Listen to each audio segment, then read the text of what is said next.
এত এত ভালোবাসার মধ্যে এত ভালোবাসার সব শ্রদ্ধেয় মানে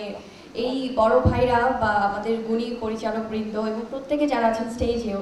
এত ভালোবাসার মধ্যে এখানে আমার মনে হয় যে কিছু কিছু নেগেটিভিটি এটা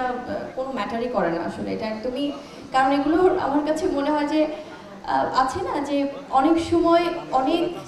ভালোবাসার মধ্যে অনেক কিছুই সৃষ্টি হয় সেক্ষেত্রে আমার মনে হয় যে যখনই কোনো নেগেটিভ মানসিকতার কোনো কিছু সেটা মানুষ হোক সেটা কোনো কথা হোক সেটা যেটাই হোক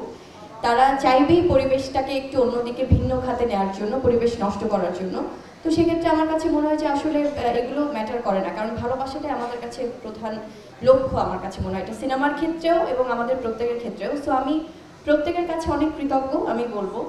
এবং আমার কাছে মনে হয় যে আসলে আপনারা অবশ্যই শিল্পীদেরকে নিয়ে পজিটিভ যেমন কথা বলবেন তেমন আপনাদেরও কিন্তু অনেক মতামত থাকবে কিন্তু ডেফিনেটলি সেটা গঠনমূলক হওয়াটা খুব জরুরি যদি কেউ আমার কাছে মনে হয় যে যিনি কথা বলছিলেন বা যার কথা বা যিনি একটু আগে বলছিলেন কারোর সাথে কিন্তু ব্যক্তিগতভাবে আমারও কোনো প্রবলেম নেই যতদূর আমি জানি তো সেক্ষেত্রে যদি আপনারা আক্রমণাত্মকভাবে কোনো কিছু আনতে চান সামনে বা পরিবেশটাকে ভিন্নভাবে নিতে চান সেক্ষেত্রে আমার মনে হয় যে আপনাদের মানে সেই সংখ্যাটা খুবই কম খুবই নগণ্য আমার কাছে মনে হয় কারণ দিনে দিনে এটা কিন্তু প্রমাণিত যে কখনোই কোনো নেগেটিভ কোনো কিছু ইতিবাচকতার কাছে আসলে টেকে না তো সেক্ষেত্রে প্লিজ আমরা অ্যাপ্রিসিয়েট করতে শিখি আমরা পজিটিভ হতে শিখি আমরা প্রশংসা করতে শিখি আজকে আমরা যখন একটা সিনেমার প্রেস মিটে এসেছি আজকে আমরা অনেক সুন্দর করে সবাই সবার প্রশংসা করছি এতে কিন্তু কারো কিন্তু কোনো প্রবলেম হওয়ার কথা না যদি কারো মানসিকতার মধ্যে মনে হয় যে আচ্ছা এত সুন্দর একটা পরিবেশ যাচ্ছে এখানে একটু দেই না একটু কোনো একটা মিথ্যা কোনো কথা বলে বা কোনো একটা ভুয়া কোনো একটা গুজব উঠিয়ে বা কোনো কিছু তো সেটার তো ডেফিনেটলি একটা ভিত্তি থাকতে হবে রে ভাই তো আমার কাছে মনে হয় যে আমরা কেন ভুলে যাই এবং আমাদের যারা সিনিয়র্স আছেন যারা আমাদের অভিভাবকরা আছেন তারা আমরা প্রত্যেকেই কিন্তু আমরা তাদের কাছ থেকে শিখেছি যে সবাই সবার সাথে একসাথে আসলে কাঁধে কাঁধ মিলিয়ে আমরা ফিল্ম ইন্ডাস্ট্রিতে কাজ করতে চাই কারণ দিন শেষে আমরা এই যে এখন এই প্রোগ্রামটা ছেড়ে আমরা বাসায় চলে যাব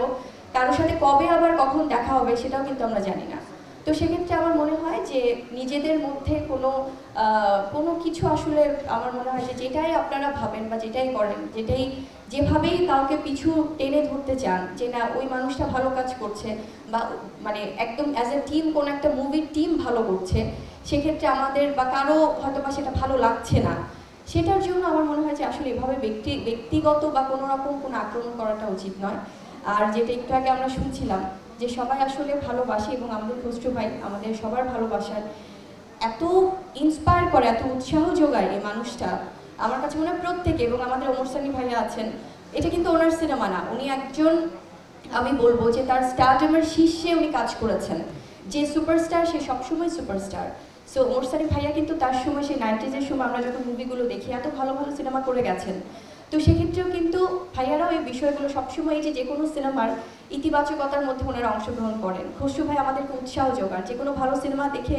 এত ব্যস্ত একজন মানুষ আমাদেরকে তারপরও যে সেই সময়টা বের করে একটা টেক্সট লিখেন প্রশংসা দিয়ে বা একটা ফোন দেন যে খুবই ভালো করেছেন আমার মনে হয় যে এই ভালোবাসাগুলো নিয়ে এগিয়ে যেতে চাই সো সেখানে আসলে কোনো নেগেটিভিটি ছুতে পারবে না কখনোই থ্যাংক ইউ সো মাচ সবাই ভালো থাকবেন আর অবশ্যই